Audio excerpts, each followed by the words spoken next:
यह देखने को मिला है कि मीरा भाईंदर शहर के पानी को बिना किसी उपचार के सीधे समुद्र और क्रीक बेसिन में डाला जा रहा है। नतीजतन जल प्रदूषण में भारी वृद्धि हुई है, जो मैंग्रोव वन और मछली की प्रजातियों पर गंभीर प्रभाव डाल रहा है, जिससे पर्यावरण प्रेमियों की नाराजगी बढ़ती जा रही है। मीरा भाईंदर भौगोलिक रूप से तट के 3 तरफ स्थित एक शहर है। मुंबई क्षेत्र से सटे शहर में पिछले 4 दशकों में बड़े पैमाने पर शहरीकरण हुआ है। शहर में 14 लाख घरों की आबादी है और आवासीय भवनों के साथ साथ बड़ी संख्या में औद्योगिक स्टेट है। ऐसे मामलों में औद्योगिक संपदा और शहरी क्षेत्रों से प्रदूषित रासायनिक अपशिष्टों के साथ कचरे का सीधे नगरपालिका द्वारा निर्माण किया जाता है। यह पता चला है कि यह कंक्रीट कच्चे नालों से क्रीक समुद्र के साथ साथ शहर के अतिरिक्त क्रीक जलधाराओं और उपनालों में भी उतारा जा रहा है। चौंकाने वाली बात यह है कि मैंग्रोव क्षेत्र में प्रदूषित सीवेज कचरे को औद्योगिक संपदाओं के साथ साथ शहरी क्षेत्रों से सीधे डिस्चार्ज किया जा रहा है। पर्यावरण प्रेमी इस पर जल प्रदूषण और पर्यावरणीय गिरावट का आरोप लगा रहे हैं। पिछले कुछ वर्षों से लगातार इस अपशिष्ट जल के निर्वहन के कारण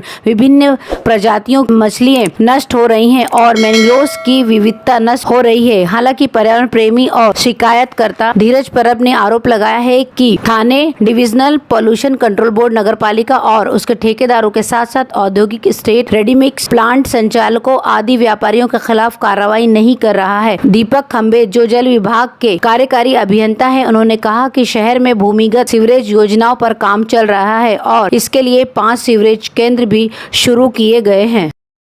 मीरा भाईंदर नगर पालिका में केवल 3,340 टीके बचे हैं। एनएमसी ने 6 टीकाकरण केंद्रों को बंद कर दिया है। केवल 5 टीकाकरण केंद्रों में सिर्फ उन लोगों को टीकाकरण शुरू किया जाएगा जिन्हें अभी तक दूसरी खुराक प्राप्त नहीं हुई है। हर दिन केवल 500 लोगों को टीका लगाया जाएगा। इस बीच नगर पालिका ने लोगों से अपील की है कि बिना पंजीकरण के टीकाकरण केंद्र पर भीड़ न लगाएं। मीरा भाईंदर नगर पालिका को कोविशील्ड के 94,000 टीके और सरकार द्वारा कोवैक्सीन के 12,620 टीकों का स्टॉक प्रदान किया गया था। टीकाकरण के लिए शहरों में 11 नगरपालिका केंद्र और 9 निजीकरण केंद्र शुरू किए गए थे। कोरोना वायरस संक्रमण रोकने के लिए नागरिकों को जल्दी टीका लगाया गया, जबकि लक्ष्य प्रतिदिन 3,000 टीकाकरण करना था। टीकाकरण केंद्र पर चिकित्सा कर्मचारियों, शिक्षकों और आशा कार्यकर्ताओं से भी सहायता मांगी गई थी। 7 अप्रैल तक जिन लोगों को पहली खुराक दी गई थी उनकी संख्या 86,927 थी और दूसरी खुराक पाने वालों की संख्या 8,089 थी। 60 वर्ष से अधिक आयु के 43,228 वरिष्ठ नागरिकों का टीकाकरण किया गया। 45 से 60 वर्ष के आयु वर्ग के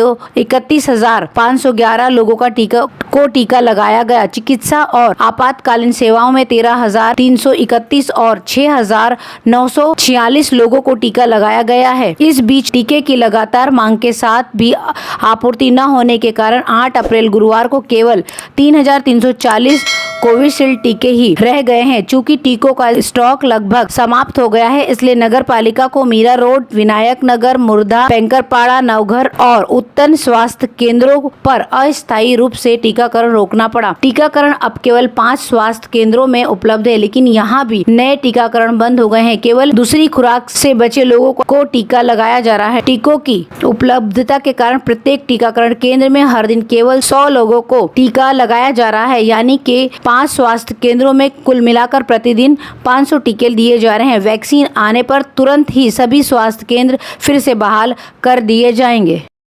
थाने सिंचाई विभाग ने सूचित किया है कि 5 अप्रैल से जल उपयोगकर्ताओं पर लगाया गया पानी कटौती रद्द की जा रही है। इस संबंध में मीरा भाईंदर शहर के लिए लागू पानी कटौती रद्द कर दी गई है। इसलिए जल आपूर्ति विभाग ने कहा है कि शहर में पानी की कमी को खत्म किया जाएगा तो शहर के नागरिकों को और इसके अलावा गर्मियों में पानी की कमी से राहत भी मिलेगी। मीरा भाईंदर के लोगों के लिए ये अच्छी खबर है।